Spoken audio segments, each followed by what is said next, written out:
Hi, my darlings. Post book Chris here. So, I'm gonna be honest with you, I'm gonna level with you here. This book took a dark turn, and I'm struggling to record this intro because I'm struggling to know what warnings I should give first.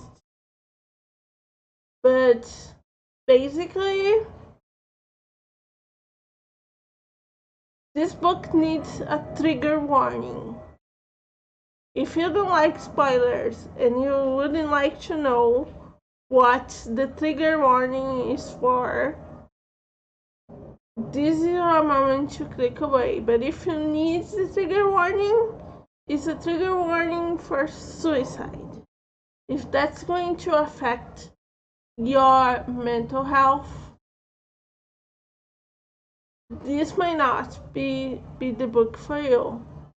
This book, I'm gonna be honest. I already said in the last one, I'm gonna sound like a broken record because I already said the last one did things I didn't know a cozy mystery could do, which is death and stuff.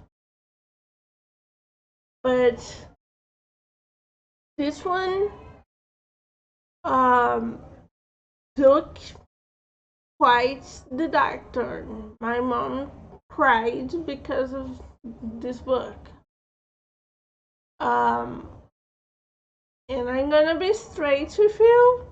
My experience during the last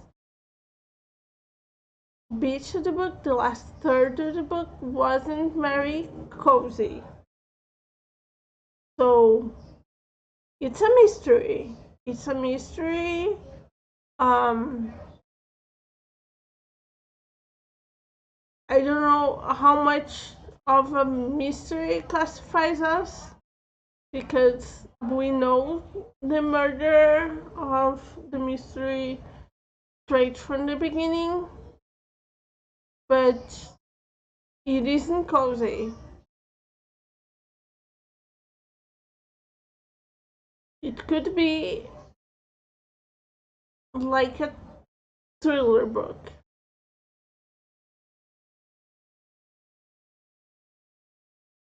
So yeah, this one um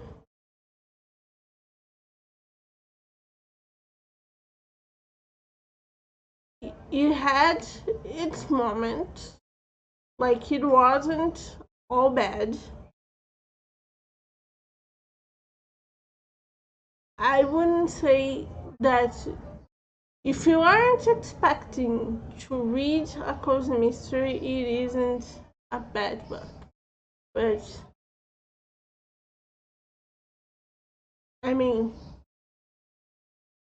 I was just flabbergasted by some of this stuff on this book. I think, like, if you need my no spoiler review, it is just that. I was flabbergasted by some of the darker turns on this book, and it wasn't very cozy. And because of that, I have talked with my mom, and I think we're gonna switch series. So it's not a bad book. It just isn't very cozy and isn't the experience I was looking to have with my mom at this moment. I might come back to the series at a later time. Like I said, I'm reading this, looking to know more about something I want to do in the future with one of my book series. And the book series I'm working on isn't very light either because there's a certain melancholy, with melancholy. I don't know how to say this word. Um, to dealing with aging.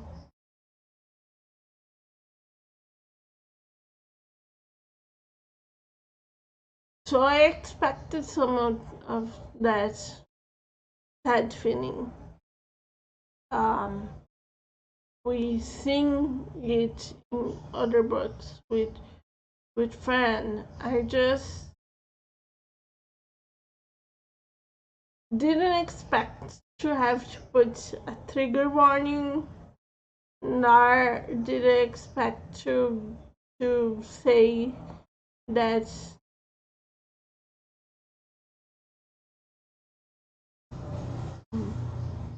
my mom cries over this book. So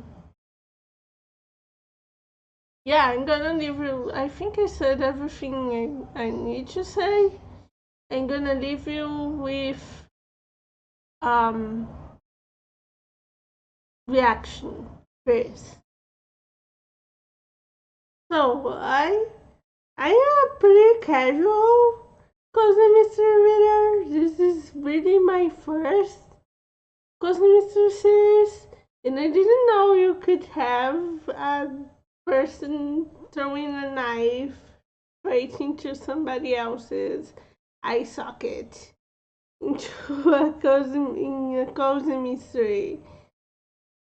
So I'm a bit confused about the whole cozy label of cozy mystery. It's not quite my idea of cozy. You know what I thought before I started looking at the genre of cozy mystery was I thought cozy mystery was gonna be like I thought it was going to be light cases, like it was going to be some amateur detective going around the neighborhood finding somebody's lost dog or fancy glasses that got stolen or something. But it's so murder and stuff. So I've been reading the comments um for the books on Amazon, the review for the books on Amazon, and I found out that a few people have problems with that. Like, and not the only one who's like, whoa, cozy mystery. I thought cozy mysteries would be lighter. A few people are like, okay, this is too dark for me. I'm gonna. And it's like, it must be hard to write a cozy mystery because I have to walk a fine line um, with keeping things light and keeping things entertaining. So this one starts from the point of view of Salomon's ex-wife, Matilda, and she's a serial killer. She wasn't a serial killer when Solomon first married her, but she became a serial killer. And I'm very shocked, like that upon discovering that his wife was a serial killer, Solomon just fled the country. He just up and left. He didn't even arrest his wife. He just left her there and went to another country to start a new life for himself. I wonder if he got into any kind of witness protection program to hide his name. I don't think so because she finds him in this chapter from a news report that mentions him by name. So I think he didn't change his name, which is a bit like Solomon, my darling. If you want to get away from someone, change your name. So it's getting harder and harder to root for Ronnie and Fran this book. Like, Ronnie and Fran are actually impeding justice in this one, impeding the investigation to cover the assets about a murder, and they are thinking of adding several crimes and shady tactics to their roster. Like, Fran is thinking of blackmail, finding something to blackmail the chief of police into forgetting the investigation. And it's getting just like, and Ronnie lies about Pepsi having a psychosis break.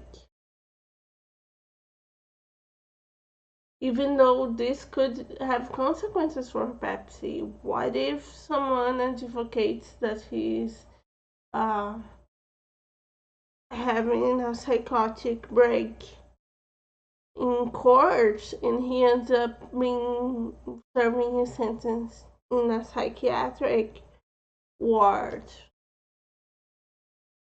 So they are kind of digging themselves a hole here, and it's really affecting for me how likable these characters are.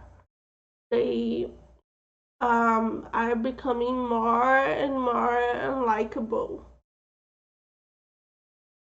Honey also is having another ethically dubious moment that I think the author didn't think through.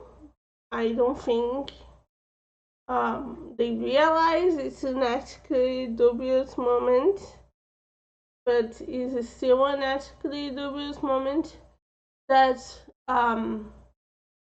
they are dating their psychologist for the group therapy.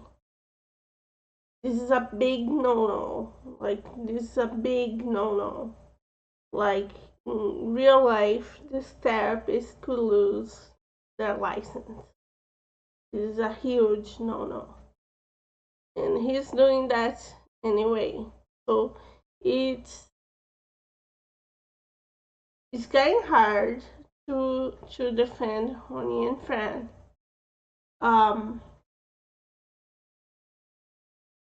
And there's the whole thing with Matilda. I don't know what you think of Matilda yet.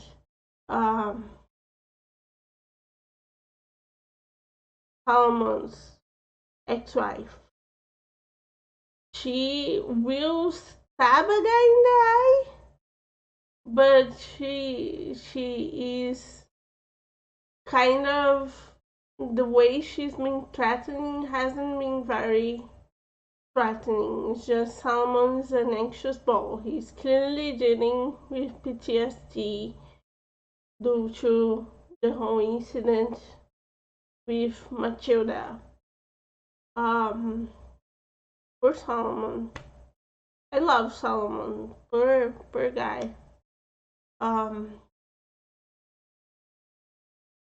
And she hasn't established herself as a very badass villain, so I'm waiting to see where that goes.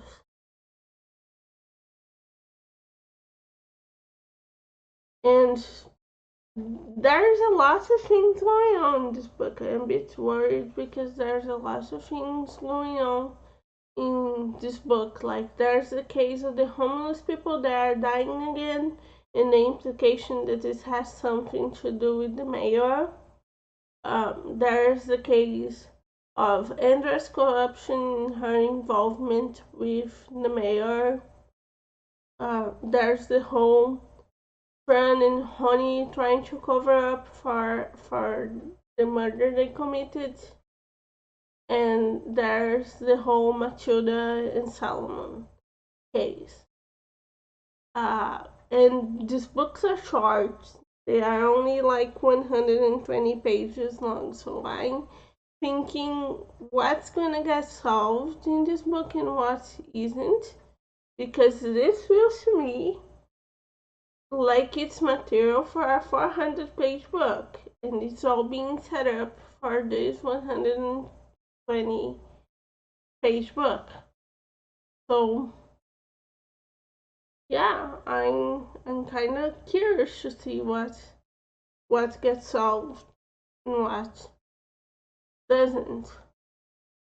Uh, I'll keep reading with my mom and telling you guys about it.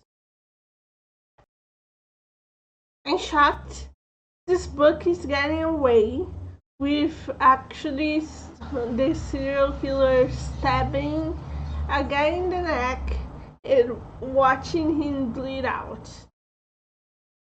Like, I don't read cozy mysteries very often, but this is a cozy mystery. I thought they were meant to be cozy. I thought violence was meant to happen off screen.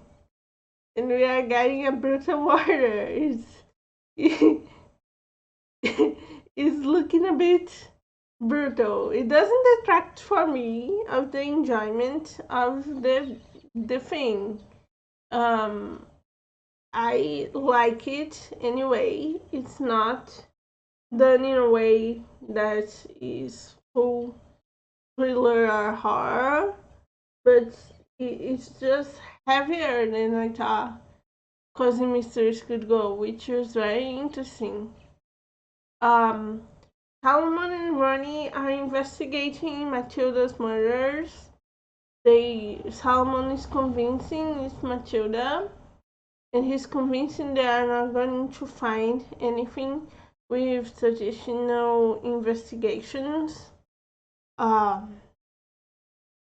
He thinks Matilda, um, from his time as an investigator in England, is a very good criminal evidence disposal, and they are not going to find any evidence linking her to the crime. I got actually a complaint in this part. It is actually something that bothered me, that when they are investigating the footage, um, the story goes fat shamey again. And this character, he comes in, his role is small. The narration just makes fun of him for being fat, and he leaves never to be seen again. And this is like, what does Susan Harper has against fat people? Like, this is the second occurrence in this series that's meant to be funny, of a fat person being made fun for their weight, and that bothers me. Like, this book is overall pretty funny. It does a good job of skirting the line and not being offensive. It does a decent job with mental health issues, mostly, but sometimes it throws a joke like this, and you're like, this was a bit gratuitous. Where did this come from? Um, and I'm not gonna lie, that bothered me a bit. But if you are a sensitive reader, that might bother you too. It takes me some effort to tune it off, but I managed. We will continue the game. My mom didn't catch it. She um wasn't like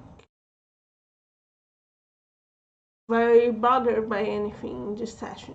She's still enjoying the books, which is what matters to me. Like as long as my mom enjoyed the books, we'll keep reading them.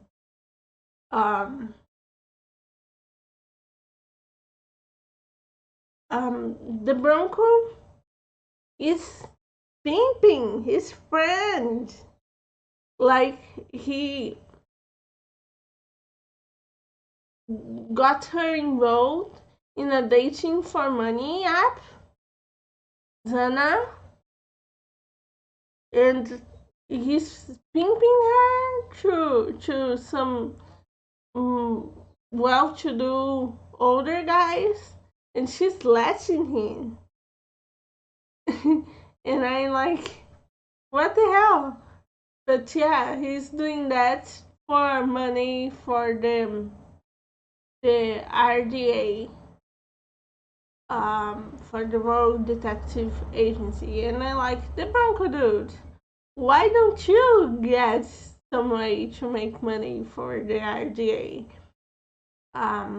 To keep the RDA, and it's like I mean, he could easily be a PI and do stuff that private investigators do on the side to pay the bills and get like separate rogue detective jobs.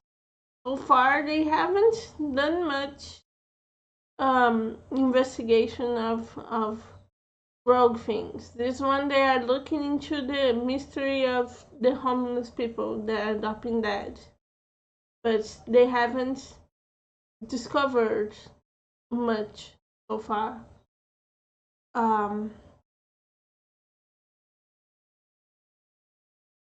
Yeah, so this is the state of things.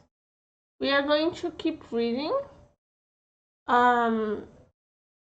Overall, it's been an entertaining book. My mom's enjoying. I'm still the things that bother me are not enough to make me want to rage quit the book or anything. It's still enjoyable, and as far as I'm concerned, we intend to read the rest of them. Uh, I like serial killers, so I enjoy Matilda so far. I actually wish she was more in the book. She is an interesting character. She is a comedic vein for a serial killer. And now we're gonna keep reading, and I'll come back with more comments.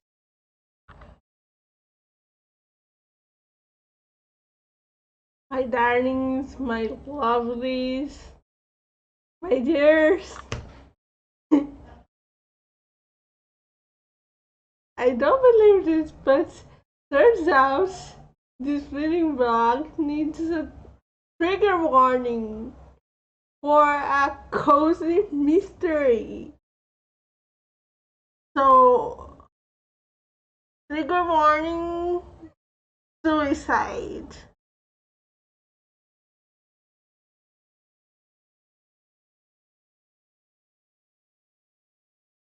I'm flabbergasted. Why would you put this we will get there. Hang on, we'll get there. I have things to address in this segment. I finished reading Milk and Cereal, the fourth Granny Vigilante book. And so it was an experience. This part was heavy. The part we read,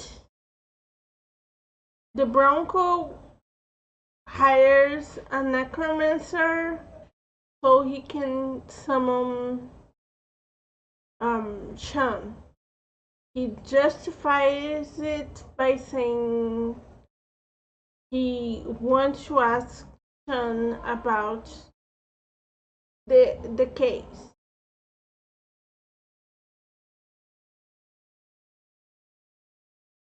And so he justifies it as RGA expense, but he's actually seeking comfort. And Zana goes along with it. At this point, Salomon finds out the money he's giving Zana is going to the Rogue Detective Agency, RGA, and he's helping finance it. He doesn't believe the necromancer. He hears about the necromancer via Zana in one of their dates, but he doesn't believe the necromancer is a real thing. He finances it anyway.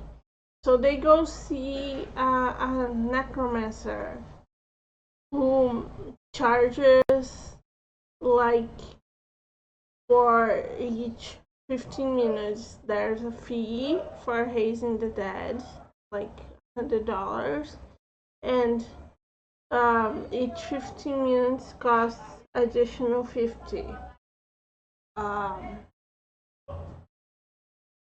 And they go to the cemetery at 3 a.m. to summon Shan, and they do summon Shan, and it's quite emotional.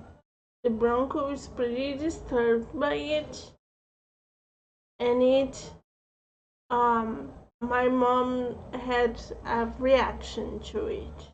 Like, she didn't have a reaction to the scene, like she didn't cry at the scene, but it made her think of sad stuff and of people that she lost, and she cried remembering the people that she lost and stuff. So it was pretty disturbing.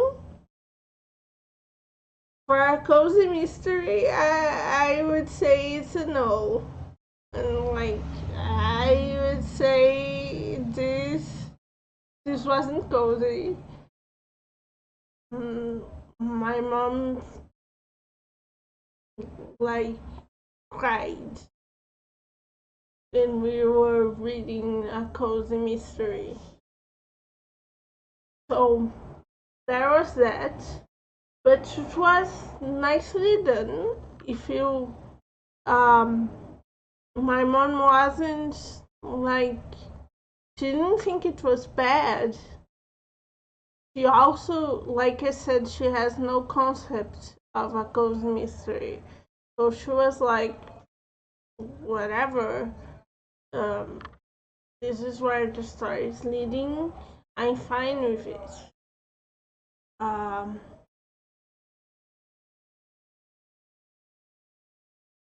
So, but I was bothered that it went to this heavy place. So I was already bothered that she went to this heavy place. Um, Salomon and Honey.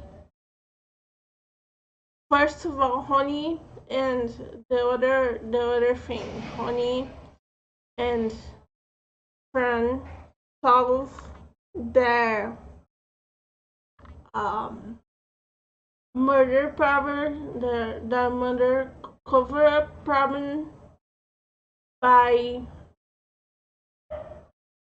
um, the mayor adopts that unexpectedly. Fran did not kill the mayor. He dies of a heart attack, and um, the Andrea, the chief of police, sort of vanished after that. Uh, she was probably chief of police because she was tied to the mayor, and she sort of conveniently vanishes after that, and that solves their their murder cover-up plot. And then the last plot that is remaining is Salmon. Salmon, Matilda is after Salmon. She comes to see him at the station. Salmon and Ronnie made preparations for that, so they made a trap to catch Matilda. Uh, they have the officer at the reception give Salmon's address to Matilda, and they make like they bug the whole apartment.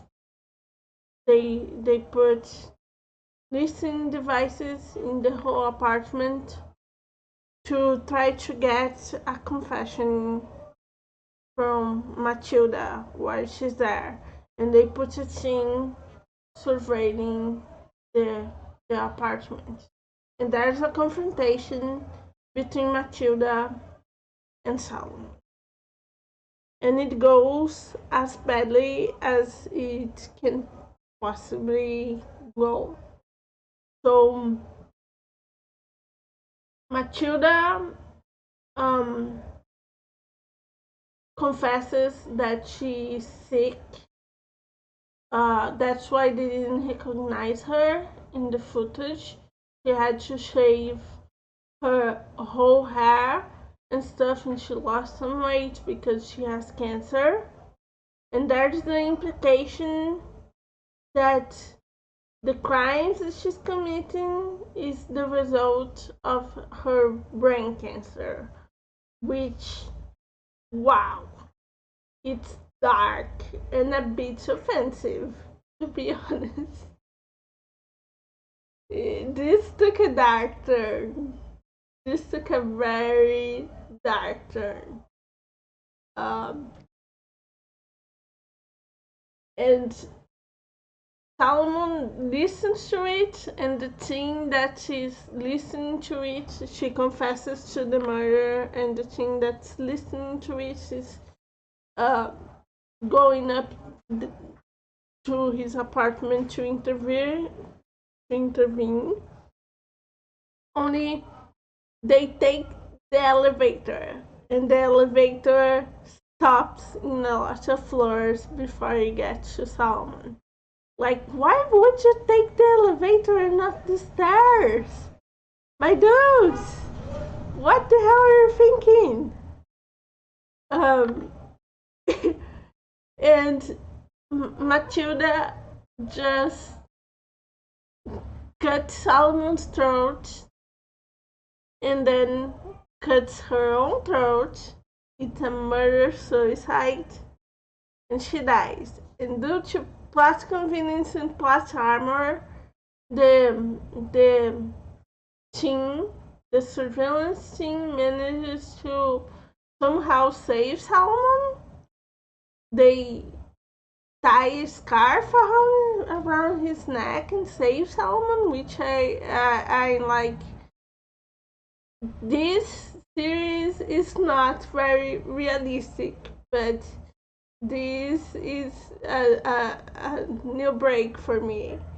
That's maybe because I was so shocked with, with everything that was happening that broke my suspension of disbelief. Like, if someone goes in and cuts your artery, I'm sorry, you are gonna bleed to death. There's no scenario where we're gonna tie a scarf really hard around your neck and take you to the hospital. Wait for an ambulance to arrive, take you to the hospital, and you're gonna get stitches on your artery. I don't think that sounds fake to me. That doesn't sound like what happened. And then, like, so Solomon survives. He had his throat cut, but he survives.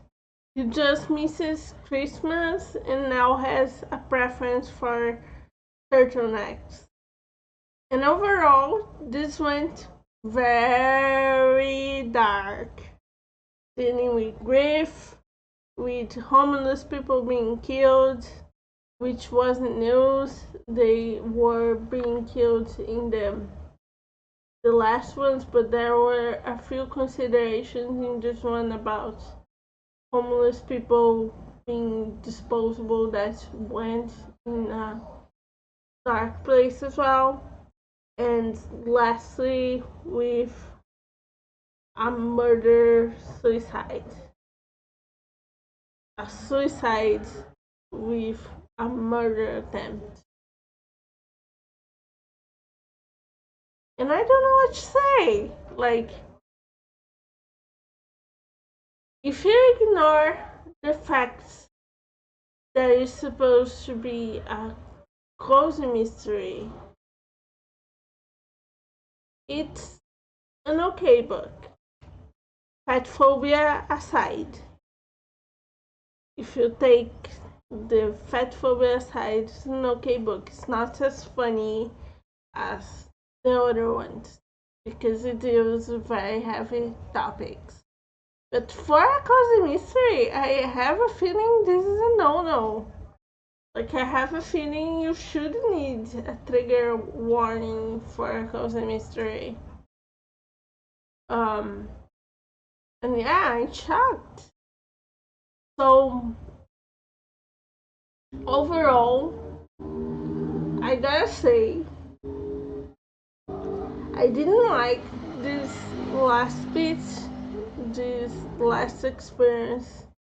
It wasn't a positive for me. Like,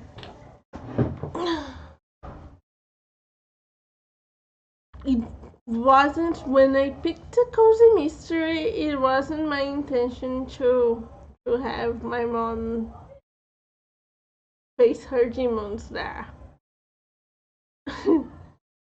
Like, I wanted her to have a light time, a fun time. Um,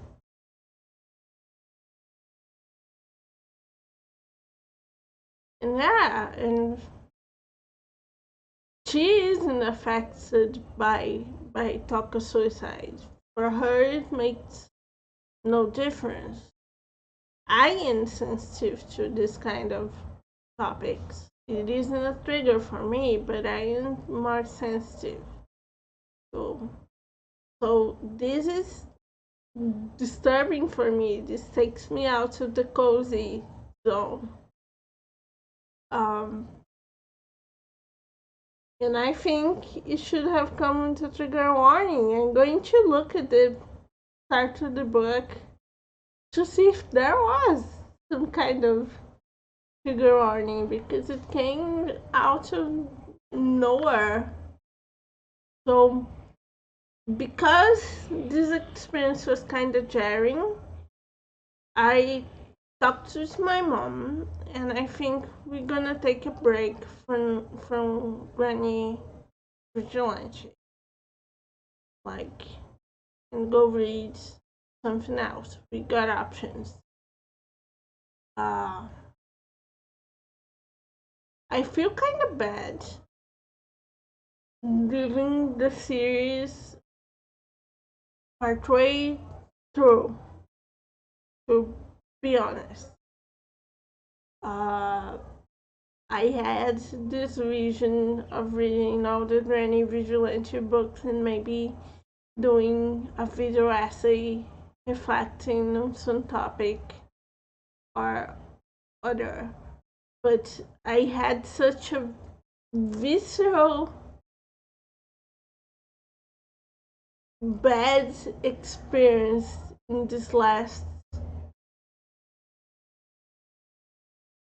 few pages.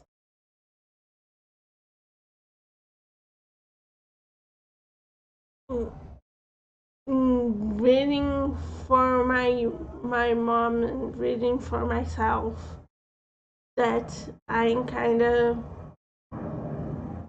okay. It's not that it was a, maybe calling it a bad experience is a bit harsh, because it's not that it was a bad book. It's that it wasn't cozy. I was looking for cozy, and it wasn't cozy. It was a good read research wise. I started to read this book because I wanted to do research for my project that I gotta do.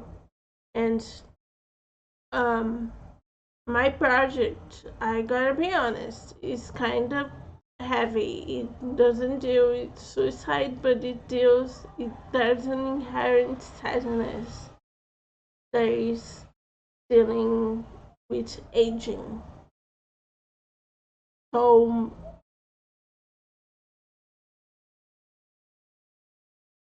I guess I was just caught by surprise by the need of a trigger warning, by like having a conversation where my mom cried and it was a cozy mystery. Like, I'm flabbergasted. So I don't think we are going to be dive straight into the next one. Maybe one day we'll read the fifth one. But yeah, I guess it's gonna say or not. I gotta, now that I finished the book, I gotta record the intro to the video. I always record the post book Chris there, and I guess it's going to say a lot about the book that I'm going to have to put a trigger warning in the intro.